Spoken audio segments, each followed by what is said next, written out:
Olá, estudante. Eu sou o professor Douglas Gomes e agora eu venho com um papo reto, dilatação térmica para a véspera da prova, para dar aquela revisada. Se você tem interesse nesse assunto, deixa já o seu joinha. Quer mais vídeos como esse? Se inscreve no canal e ativa o sino das notificações para saber quando tem vídeo novo. Quer aprender física comigo no curso feito especialmente para você? Conheça a minha plataforma em fisicacomdouglas.com. Agora vem comigo. Primeiro, entenda por que os corpos dilatam ao serem aquecidos. Saiba que isso vai acontecer porque o aumento da temperatura, o aumento do grau de agitação das partículas, faz com que as forças entre elas proporcionem o afastamento das partículas. Então veja, por que razão os corpos dilatam? Porque suas partículas se afastam quando aumentamos a temperatura. As forças intermoleculares vão garantir isso. Mas é reversível. Se você aumenta a temperatura, as partículas se afastam e dilata. Se você diminui a temperatura, elas se aproximam e vai haver a contração, a redução do volume. Agora vamos à matemática da dilatação. Suponha aqui, por simplicidade, um cubo que tem uma aresta, que é uma linha de comprimento L0 a temperatura T0. Este cubo vai ter uma área de face A0 nesta temperatura e um volume V0. Quando aumentarmos a temperatura para um valor T, nós vamos ter um aumento no comprimento da linha, um aumento no valor da área e um aumento no valor do volume. Veja, para pequenos valores de x, para pequenos aumentos percentuais, a matemática pode mostrar isso para a gente. Se a linha aumentar x%, 1%, por exemplo, a área vai aumentar o dobro de percentual, 2%, e o volume, 3%. Vamos a uma outra situação. Se a linha aumentar 2%, a área aumenta 2 vezes 2, 4%, e o volume, 3 vezes 2, 6%. Isso a matemática pode nos demonstrar. Agora vamos às equações. A dilatação da linha é chamada variação do comprimento da linha. É o comprimento final menos o comprimento inicial. Comprimento no Sistema Internacional de Unidades é medido em metros. A variação da área é a dilatação superficial, área da superfície. Então, vai ser a diferença entre a área final e a área inicial. E a dilatação volumétrica é a variação do volume, é a diferença entre o volume final e o volume inicial. Veja que a dilatação da linha é medida em metro, a dilatação da área é medida em metro quadrado e a dilatação do volume medida em metro cúbico no Sistema Internacional de Unidades. Agora vamos pensar em matemática financeira. Você já ficou devendo alguma coisa? Vamos melhorar. Invista o dinheiro no banco, coloque na poupança. Deixou passar um mês, você teve um rendimento. Se você deixar passar 2 meses, você vai ter o dobro de rendimento. Concorda com isso? Então, quanto mais tempo você deixa passar, mais rentabilidade você vai tendo, maior o juro que você vai ganhando. Da mesma forma, vai acontecer na dilatação, só que não com o tempo, com a temperatura. Por essa razão, a variação do comprimento, a variação da área e a variação do volume vão ser proporcionais à variação da temperatura. Agora, vai depender também do quanto você tinha no início. Da mesma forma que acontece com a poupança e com os investimentos em geral. Quanto maior o capital inicial, mais juros você consegue ter no final de um certo tempo. Por isso, a gente vai colocar também aqui na equação. De tal forma que a dilatação linear é proporcional ao comprimento inicial. Coisas inicialmente grandes dilatam mais do que coisas inicialmente pequenas. Ora, uma ponte dilata com um maior valor numérico do que uma moeda. Você há de concordar comigo. Voltando ao tema dos investimentos, você sabe também que cada aplicação tem a sua rentabilidade, a sua taxa de juros. A poupança é um dos que rende menos, a gente também sabe disso. Da mesma forma, vai acontecer com os materiais. Existem materiais que dilatam melhor do que outros. E é aí que vai entrar o coeficiente de dilatação por graus Celsius. Ah, certo!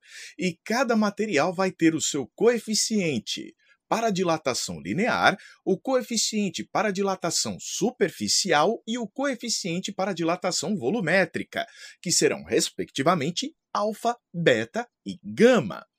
Douglas, tá legal. Então, cada material vai ter o seu coeficiente de dilatação e vai existir um valor para a dilatação das linhas, outro para as superfícies e outro para os volumes. Mas é aqui que vem a parte interessante. Você precisa saber que o valor de beta é o dobro do valor de alfa, ao passo que o valor de gama é o triplo do valor de alfa. Pensa aqui comigo. Se a linha aumentar 1%, a área aumenta 2% e o volume 3%. Daí nós dizemos que as taxas de juros para a variação de temperatura obedecerem essas proporções. A taxa de juros, entre aspas, da dilatação das superfícies é o dobro da taxa de juros da dilatação da linha. E a taxa de juros para a dilatação do volume é o triplo da taxa de juros da dilatação da linha. E assim, nós temos as relações entre os coeficientes de dilatação, que são bem pequenos. Eles são da ordem de 10 elevado a menos 5 por grau Celsius, ou graus Celsius elevados a menos 1. Vamos agora a uma aplicação de valores numéricos. Nós temos um cubo cujo comprimento da aresta inicialmente é 30 centímetros, a área de uma face, 900 centímetros quadrados, e o volume, 27.000 centímetros cúbicos. A temperatura inicial é de 20 graus Celsius e o coeficiente de dilatação 2 vezes 10 a menos 5 graus Celsius a menos 1. Nós vamos aquecer este cubo até uma temperatura T igual a 100 graus Celsius. E eu te pergunto, qual vai ser a dilatação da aresta, a dilatação da área e a dilatação do volume? Primeiramente, vamos obter o valor da variação da temperatura. De 20 graus Celsius até 100 graus Celsius, nós vamos ter 100 menos 20, 80 graus Celsius. O valor do coeficiente de dilatação da superfície é o dobro do alfa, o dobro do coeficiente linear. E o coeficiente de dilatação do volume é o triplo do linear, 3 vezes 2 vezes 10 a menos 5. E os resultados já estão aqui. O cálculo da dilatação da linha vai ser L0, alfa, delta T. Comprimento inicial 30 centímetros, coeficiente de dilatação 2 vezes 10 a menos 5 graus Celsius a menos 1. A variação da temperatura 80 graus Celsius. Graus Celsius a menos 1 vezes graus Celsius, cancela. Nós vamos ter então a dilatação em centímetro. 30 vezes 2 vezes 10 a menos 5 vezes 80 é igual a 0,048 centímetros. É muito pouca a dilatação. Para a dilatação da área da superfície, nós vamos usar a 0, beta, delta T. A área inicial, 900 centímetros quadrados. O beta, que é o coeficiente de dilatação da superfície, é 4 vezes 10 a menos 5 graus Celsius a menos 1, vezes a variação da temperatura 80 graus Celsius. Graus Celsius cancela com graus Celsius a menos 1. E o nosso resultado, depois de fazer essa conta, será 2,88 centímetros quadrados do aumento da área, também muito pouco se comparado com os 900 centímetros quadrados iniciais. Utilizando a expressão para o volume, vamos obter que a variação do volume será de 129,6 centímetros cúbicos. Quer os tamanhos finais? Então vamos lá. Para saber os valores finais, nós somamos o que tínhamos no início com aquilo que variou. Nós tínhamos a linha com comprimento 30, aumentou 0,048. Então, teremos no final 30,048 centímetros de comprimento da aresta. A área lateral era de 900 centímetros quadrados, aumentou 2,88 centímetros quadrados. Somei 900 com este valor e deu 902,88 centímetros quadrados. Para o volume, somamos os 27.000 iniciais com aqueles 129,6 e chegamos ao valor final. Agora vamos à dilatação dos orifícios. Mas, calma, eu sei que a gente tem aquela ideia de que quando dilata, vai dilatar para dentro e o orifício vai diminuir. Não, por incrível que pareça, quando nós temos um objeto com o orifício, esquentamos o orifício, dilata como se estivesse preenchido pelo material. Mas eu não vou só te jogar essa informação, vou te explicar por quê. O que acontece? Você tem aqui uma peça. Eu risquei a peça dividindo-a em 9 pedaços de igual tamanho, depois eu recortei um pedaço. Na hora que nós provocamos o aquecimento da peça, todas as partículas que constituem a peça, as moléculas que constituem a peça, devem se afastar. Vamos representar algumas delas. Representei aqui essas 4 moléculas que estão enfileiradas. Veja que 2 delas estão nas quinas do orifício. Quando aumentamos a temperatura, elas vão se afastar, como a gente havia dito no começo da explicação. A dilatação térmica ocorre porque as partículas se afastam, inclusive aquelas que estão na beirada do orifício. É interessante observar que o orifício dilata como se estivesse preenchido pelo material. Douglas, o que você quer dizer com isso? Eu quero te dizer que, se antes este objeto encaixava perfeitamente ali, depois do aquecimento, ele continua encaixando perfeitamente no mesmo local de antes. Mas se não for um sólido contínuo, se forem vários sólidos, aí os espaços vazios vão diminuir quando aumentarmos a temperatura. Douglas, como assim? Observe estas 2 partículas. Elas que estavam aqui vão ficar mais afastadas quando nós provocarmos o aquecimento do conjunto. Douglas, e essas outras 2 aqui também vão se afastar. Douglas, mas essa verdinha se aproximou daquela vermelhinha. Tem problema? Não, são sólidos diferentes, então não tem problema algum.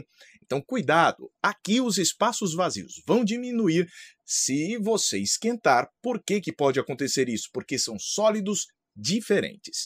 E aí que entra um problema interessante. Quando se vai fazer o assentamento de cerâmica, ou quando se vão construir viadutos, pontes, grandes estruturas, é importante que sejam feitas peças com uma certa separação. É o que nós chamamos de juntas de separação, juntas para que ocorra a dilatação, ou simplesmente juntas de dilatação. O espaçamento para que ocorra a dilatação dos materiais sem que um empurre o outro e acabe interferindo, quebrando, forçando a outra parte da estrutura. Agora uma pegadinha cruel. Se eu deixar uma certa distância d entre cada um dos objetos, quanto é que cada peça vai poder dilatar no máximo, sem encostar na vizinha? d sobre 2, 2d, d. Olha a explicação. Observe que cada uma das peças vai poder dilatar em todas as direções. Veja, agora esta peça aqui do meio, ela vai ter direito a metade do D, aqui à esquerda, e a metade do outro D, à direita, de tal forma que ela vai poder dilatar D sobre 2 para a esquerda e D sobre 2 para a direita. Então, qual que é o máximo que ela pode dilatar? Somando D sobre 2 com D sobre 2, D é o máximo que cada peça poderá dilatar sem encostar na peça vizinha. Agora vamos ao problema da régua aquecida. Você tem uma régua medindo um comprimento de um pedacinho de madeira. Observe que o comprimento da régua a 25 graus Celsius está indicando que este toquinho de madeira tem 5 centímetros de comprimento. Suponha que a régua foi feita e está calibrada para funcionar bem e dar medidas corretas a essa temperatura. Suponha agora que a gente esquente apenas a régua, fazendo com que ela dilate. Estando esta régua a uma temperatura de 40 graus Celsius, ela vai ficar maior, mas o número 5 continua ali, na extremidade. Os números vão continuar sendo os mesmos. Então observe que se você utilizar esta régua para medir algo que tenha um comprimento correto de 5 centímetros, ela vai te dar uma leitura de menos do que 5. Então réguas dilatadas ficam grandes e acabam errando para menos. Parece estranho, né? Quando a gente fala, a régua aumentou, então vai errar para mais. Não, a régua aumentou, então vai errar para menos. E o erro na leitura corresponde ao valor da dilatação da régua. Assim, o erro vai corresponder a menos o valor da variação do comprimento da régua. Quando vamos tratar de líquidos, temos apenas a dilatação volumétrica dos líquidos, já que o líquido não tem uma forma definida, linhas definidas, áreas definidas. Então, para a gente trabalhar com o líquido, vai ser necessário o uso de um recipiente. E aí vem outro problema. A gente não consegue esquentar só o líquido. Acaba que o recipiente que contém o líquido também esquenta. Para fazer o estudo da dilatação do líquido, a gente esquenta o conjunto, o recipiente com o líquido, e espera transbordar. Este volume transbordado é a dilatação do líquido? Não, apenas aparentemente. O que transborda, o que extravasa, é a dilatação do líquido menos a dilatação do recipiente. Douglas, por que isso acontece? Porque o recipiente dilatando aumenta sua capacidade, o que reduz, ou seja, subtrai o volume transbordado. Aplicando a equação da dilatação do líquido é V0, gama do líquido, ΔT, e dilatação do recipiente, V0, gama do recipiente vezes ΔT. Como é o mesmo volume inicial e a mesma variação de temperatura, nós podemos colocar em evidência e escrever desta forma. É comum que se chame a diferença entre o gama do líquido e o gama do recipiente de gama aparente do líquido, ou coeficiente de dilatação aparente. Isso é muita matemática que o pessoal fica inventando. Então, o volume transbordado, também chamado dilatação aparente do líquido, é o volume inicial vezes a diferença entre o coeficiente de dilatação real do líquido e o do recipiente, do frasco, isso vezes ΔT. Fechando aqui o nosso raciocínio, é importante observar que quando um objeto dilata, a massa dele não se modifica. Isso quer dizer que nós vamos ter uma alteração na densidade. A densidade inicial é a massa sobre o volume iniciais, e a densidade final vai ser a massa sobre o volume final.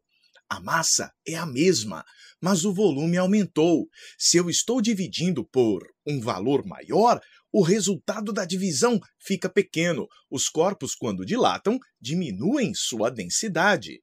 Douglas, e para calcular a mudança da densidade, você vai igualar a massa inicial, que é D0 V0, a massa final, que é D vezes V.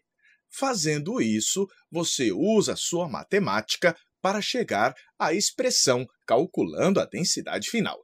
Tem uma fórmula pronta para isso, mas não vale a pena decorar. Aqui eu te dei aquela revisada sobre o que é mais importante para fazer uma boa prova a respeito desse assunto. Gostou? Deixe o seu joinha. Quer mais vídeos como esse? Se inscreve aqui no canal e ativa as notificações para receber aviso quando tiver vídeo novo.